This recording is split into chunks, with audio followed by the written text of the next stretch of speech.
Lautaro মার্টিনেজকে ষাঁড় বলে ডাকা হয়। ষাঁড়ের মতো ক্ষিপ্রতা ও শক্তির কারণে তার এই নাম হয়েছে। লাউতারোর বাবা অসাধারণ ফুটবল খেলতেন, কিন্তু আর্থিক সমস্যার কারণে তরুণ বয়সেই খেলা ছেড়ে দিতে বাধ্য হন। অথচ লাউতারোর আয় এখন আকাশ ছোঁয়া।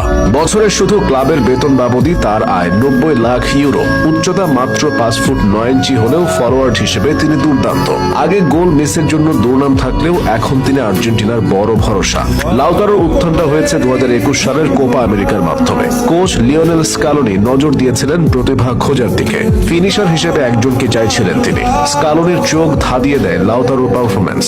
লাউতারোর ক্লাব ক্যারিয়ারটা দুর্দান্ত, তবে জাতীয় দলে যেন খেই হারিয়ে ফেলতেন। তবুও বিশ্বকাপে তার উপর ভরসা রেখেছিলেন স্কালোনি। আর্জেন্টিনার রেসিং ক্লাবের জার্সিতে 64 ম্যাচে 53 গোল ও ইন্টার মিলানের হয়ে 150 ম্যাচে 65 গোল তো ফেলে দেবার মতো নয়। সে সঙ্গে শক্তি এবং গতি। ফিনিশার লাউতারোকে নিয়ে এক প্রকার রিস্কি ধরেছিলেন স্কালোনি, কিন্তু চূড়ান্তভাবে হতাশ করেন এই তারকা। কাতারে সৌদি আরবের বিপক্ষে প্রথম ম্যাচে অফসাইডে 2 গোল বাতিল। পরের ম্যাচে মেক্সিকোর বিপক্ষে বিবর্ণ। এরপর আর তাকে নিয়ে ঝুঁকি নিতে চাননি স্কালোনি। পোল্যান্ড এবং অস্ট্রেলিয়ার বিপক্ষে বদলি হিসেবে নেমে আবারও মিস করে কোচকে হতাশায় ফেলে দেন ইন্টার ফরওয়ার্ড। জায়গা হারান প্রথম একাদশে। তার জায়গা দখল করে নেন ম্যানচেস্টার সিটির হয়ে দুর্দান্ত ফর্মে থাকা জুলিয়ান আলভারেজ। হারানোর জায়গা ফিরে পেতে যে লড়াইটা শুরু করেছিলেন লাউতারো, সেটার পূর্ণতা দেন কোপা আমেরিকা 2024 সালের আসরে।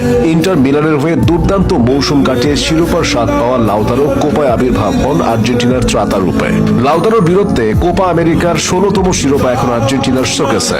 112 মিনিটের মাথায় লাউতারোর গোল কলম্বিয়াকে স্তব্ধ করে দিয়েছিল।